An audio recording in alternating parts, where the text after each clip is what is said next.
जो लोग मेरे इस चैनल पर नए हैं या फिर मेरा ये वीडियो पहली बार देख रहे हैं, वो मेरा YouTube channel political Tamasha with doctor Arshi को सब्सक्राइब करके वहाँ पे लगी बेल आइकॉन को ज़रूर दबा दें ताकि आपको हमारे आने वाले हर वीडियो की अपडेट्स मिलती रहे। और दोस्तों, अगर आपको हमारा काम पसंद आता है, हमारे वीडियोज़ पसंद आते हैं तो www.patreon.com/dr अर्शी खान पर जाकर डोनेट करके आप हमारे काम को सपोर्ट कर सकते हैं। तो चलिए आज के सियासी तमाशे के सफ़र को शुरू करते हैं।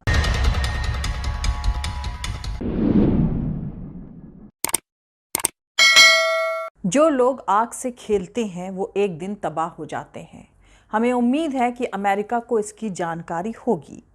चाइना के फॉरेन मिनिस्ट्री के स्पोक्सपर्सन झाओ लिजियान ने ये बात कहते हुए बताया है कि ताइवान के मुद्दे पर शी जिनपिंग ने अमेरिका के प्रेसिडेंट जो बाइडेन को वार्निंग दी है।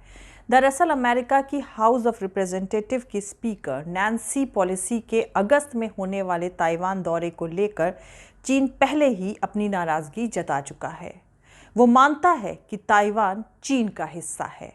अब क्योंकि चीन भारत का पड़ोसी है, दोनों तकरीबन 3488 किलोमीटर की सरहद साझा करते हैं और बीते कुछ सालों से भारत और चीन सरहदी झगड़े में उलझे हुए हैं। इसीलिए भारत के लिए बेहद अहम है कि चीन और अमेरिका के बीच चल रहे हर सियासी तमाशे पर बारीक नज़र रखना। अब चीन ने जिस तरह से अमेरिका को साफ कहा है कि ताइवान के मामले में वो किसी को दखल नहीं देने देगा, इसमें मोदी सरकार के लिए पैगाम ये है कि चीन अपने और भारत के तनाव में भी किसी को दखल नहीं देने देगा। ताइवान का मुद्दा ऐसा है जिस पर कई देश एकजुट होकर बोलते हैं। अमेरिका भी चाइना को जवाब देने के लिए इस मुद्दे का इस्तेमाल करता रहा है। चीन के दबदबे को कम करने के लिए क्वाड बना है, भारत भी जिसका हिस्सा है। लेकिन चीन पर क्वाड का कोई असर दिख नहीं रहा है। चीन ये जाहिर कर रहा है कि वो भी सुपर पावर है। वहीं हकीकत ये है कि भारत का अमेरिका के साथ कोई फौजी गठबंधन नहीं है। भारत क्वाड का हिस्सा तो ज़रूर है, लेकिन क्वाड कोई मिलिट्री अलायंस यानी फौजी गठबंधन नहीं है। ये बात जग जाहिर है कि क्वाड को चीन का असर कम करने के लिए ही बनाया गया है। आज के ग्लोबल माहौल में ये साफ दिख रहा है कि अमेरिका की ताकत कम हो रही है और चीन एक उभरती हुई ताकत है। जहां तक भारत की बात है, भारत एक अनसर्टेन पावर है और उस रेफरेंस में देखा जाए तो रूस यूक्रेन जंग में भारत ने भी वही साइड लिया है जो चीन ने लिया, जबकि चीन की लैंग्वेज डोकलाम के मुकाबले गलवान तनाव के दौरान ज्यादा सख्त रही है। इससे साफ है कि चीन में भी उसी तरह का नेशनलिज्म यानी राष्ट्रवाद बढ़ रहा है जैसा मौजूदा मोदी सरकार के दौरान बढ़ रहा है भारत में। मुश्किल ये है कि अगर ये राष्ट्रवाद ऐसा ही बढ़ता रहा तो आगे बड़ा तनाव हो सकता है। दरअसल जब मुल्क के इकोनॉमिकल हालात खराब होते हैं तो नेता ऐसे वक्त में अपनी कमजोरी छुपाने के लिए राष्ट्रवाद का सहारा लेते हैं। भारत में क्या हो रहा है ये आप सबको पता ही है, लेकिन जानकारों का मानना है कि चीन की आर्थिक हालात भी इस वक्त खराब ही है। शी जिनपिंग ऐसे वक्त में कमजोर नहीं दिखना चाहेंगे, इसीलिए वो राष्ट्रवाद का सहारा लेंगे।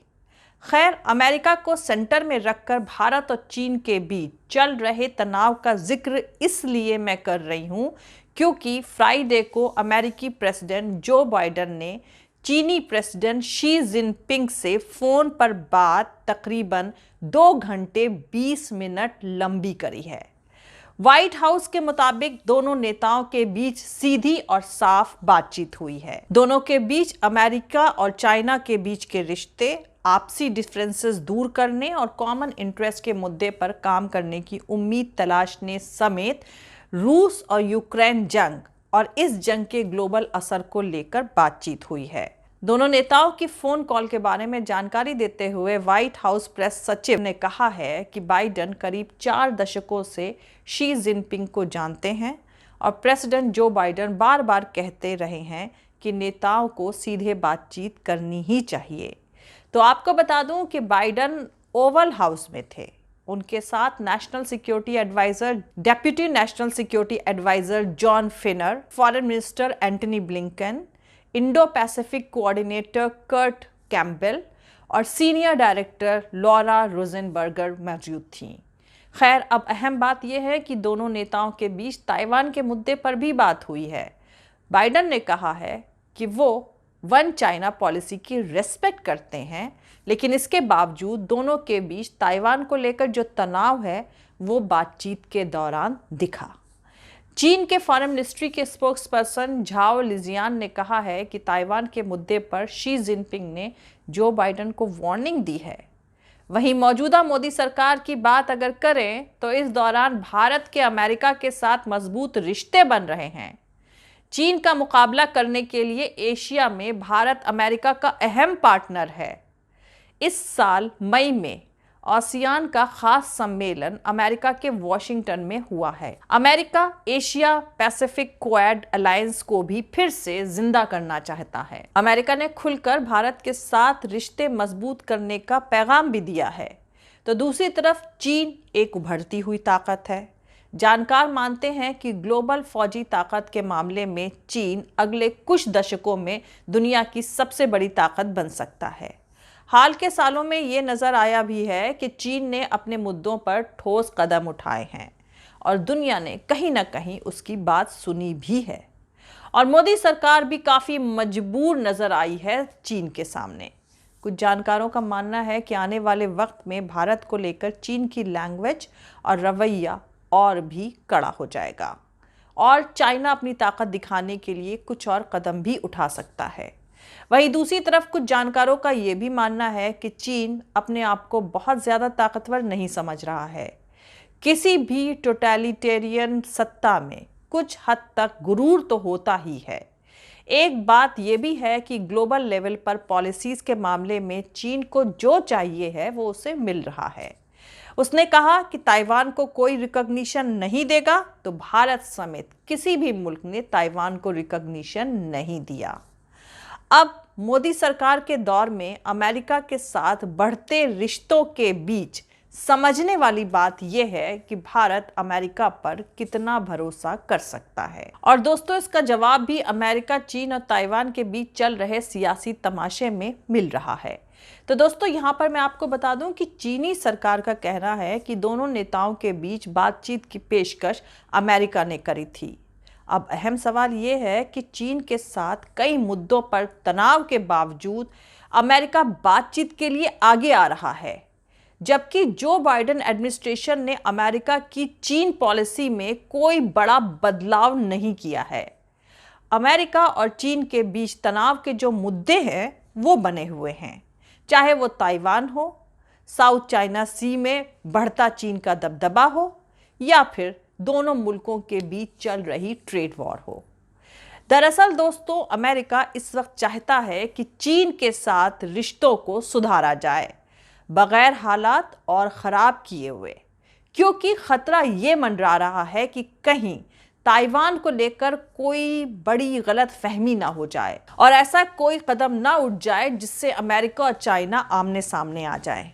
ऐसे किसी भी सिचुएशन को संभालने के लिए जो बाइडेन एडमिनिस्ट्रेशन को ये लग रहा है कि उसे चीन से बातचीत करनी चाहिए।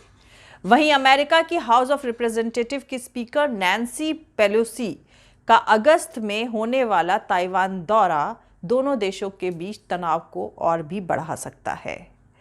अब ये देखना होगा कि क्या पेलोसी वाकई ताइवान जाती हैं या नहीं, और अगर जाती हैं तो चीन उस पर कैसे रिएक्ट करेगा।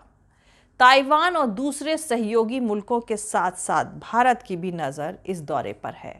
खासकर ताइवान अमेरिका की तरफ देख रहा है। अगर पेलोसी नहीं जाती हैं तो ताइवान को ये पैगाम जाएगा कि वो आगे अमेरिका पर भरोसा करे या नहीं।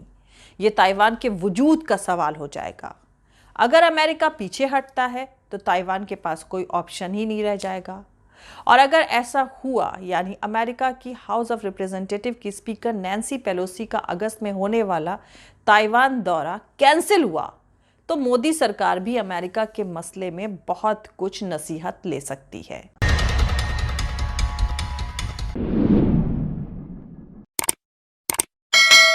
तो मिलते हैं अगले वीडियो में किसी दूसरे सियासी तमाशे के साथ। जय हिंद, सत्यमेव जयते, अल्लाह हाफिज। दोस्तों, हमारा पूरा वीडियो, दूसरे और वीडियोस देखने के लिए हमारे YouTube channel political Tamasha with doctor Arshi को सब्सक्राइब करके वहाँ पे लगी बेल आइकॉन को ज़रूर दबा दें, ताकि आपको हमारे आने वाले हर वीडियो की अपडेट्स मिलती रहे। और दोस्तों, अगर आपको हमारा काम पसंद आता है, हमारे वीडियोस पसंद आते हैं, तो www.patreon.com/dr अर्शी खान पर जाकर डोनेट करके आप हमारे काम को सपोर्ट कर सकते हैं। दोस्तों, अगर आपको हमारा वीडियो पसंद आता है तो लाइक और शेयर करना हरगिज़ नहीं भूलें। आप हमें फॉलो भी कर सकते हैं हमारे ट्विटर, इंस्टाग्राम और फेसबुक पेज पर। मेरा ट्विटर हैंडल है @arshi_aziz khan।